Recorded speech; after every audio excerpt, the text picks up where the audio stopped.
सूरदास का दूसरा पद हम देखते हैं। इस पद में गोपियाँ उद्धव से अपना दुख व्यक्त करते हुए, अपनी वेदना व्यक्त करते हुए कह रही हैं कि हे उद्धव, हमारे मन की बात तो हमारे मन में ही रह गई, मन की मन ही मांझ रही। अर्थात हमारे जो मन की बात, यानी हमारे जो मन की पीड़ा थी, हमारे मन की जो व्यथा थी, वो क्या है, वो तो हमारे मन में ही रह गई, मन की मन ही मांझ रही। अर्थात हमारे जो मन की पीड़ा थी, व्यथा थी, दुख था, वो सब चीज़ तो हमारे मन में ही रह गया। अब हम अपने मन की पीड़ा किससे जाके कहें? कहिए जाए कौन पे उद्धव, जाकर किससे कहें उद्धव, हम अपने मन की बात किससे जाकर कहें?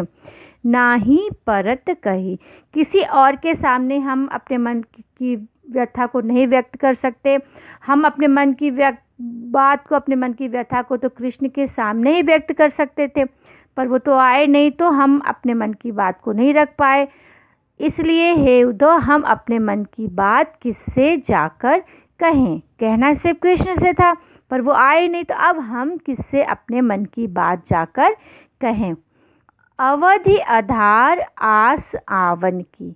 अवधि मतलब समय, आधार मतलब बेस, यानी कि हमारे जो जीने का आधार था वो उनका समय, अवधि मतलब समय था। आस आवन की, कौन चीज़ का समय? उनके आने का समय। अर्थात उनके आने के इंतज़ार में ही हमने तन मन बिथा सही। ये जो तन और मन का जो कष्ट है, वो सब हमने उनके आने के इंतज़ार में ही सह लिया।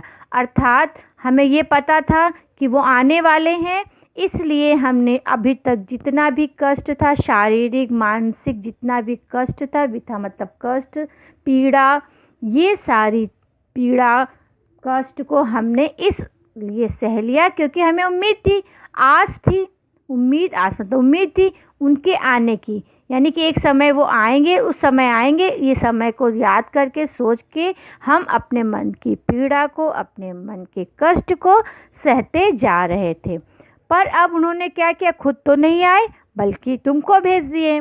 तो और आप भी आकर क्या कर रहे हो? आप ये बार बार बोल रहे हो कि कृष्ण को भूल जाओ और योग के संदेश को अपनाओ, योग को अपनाओ, निर्गुण निराकार ईश्वर की पूजा करो। आप आके ये कह रहे हो। तो अब इन जोग संदेशन सुन मतलब सुन कर, अब इन योग के संदेशों को सुन कर, इन जो आप संदेश लेकर आए हैं योग का, इन योग के संदेश को सुन कर बिरहिन बिरह दही। बिरहिन यानी कि जो विरह रूपी, बिरहिन मतलब वो जो किसी के विरह में व्याकुल है, यानी गोपिका, यानी किसी के वियोग में जीने वाली। और दही मतलब बढ़ना, जलना, दग्ध हो जाना। और विरह मतलब विरह, अकेलापन, किसी से दूर रहना। तो अब इन योग के संदेशों को सुनकर हम विरहिणी लोगों के विरह में अग्नि और जलने लगी, विरह अग्नि और जलने लगी, यानी कि हमारे जो विरह की अग्नि थी वो तुम्हारे इस योग के संदेश को सुनकर और तेज हो रही है और जलने लग रही है। चाहती होती गुहारी जितहिते, हम तो जिधर से चाहते थे, होती जिधर चाहते थे हम, क्या? रक्षा के लिए, है ना, गुहार, जिधर से हम रक्षा के लिए गुहार लगाना चाहते थे, आवाज़ देना चाहते थे, पुकारना चाहते थे, यानी कि जो विरह रूपी अग्नि जल गई है, उस विरह रूपी अग्नि को बुझाने के लिए हम जिधर से गुहार लगा रहे थे, पुकार रहे थे कि उधर से कृष्ण जी आएंगे और वो हमारे विरह की अग्नि को बुझा देंगे, है ना। चाहती होती गुहार जीते, जिधर से हम गुहार की आशा कर रहे थे, गुहार लगा रहे थे, जिधर से हम उम्मीद कर रहे थे कि हमारी मदद होगी, उधर से क्या हो गया? उतते धार बही, वहाँ से तो योग की धारा, प्रबल धारा चली आ रही है, यानी कि जहाँ से हम मदद की उम्मीद कर रहे थे, कि हमारे विरह की अग्नि को बुझाने के लिए कृष्ण जी आएंगे।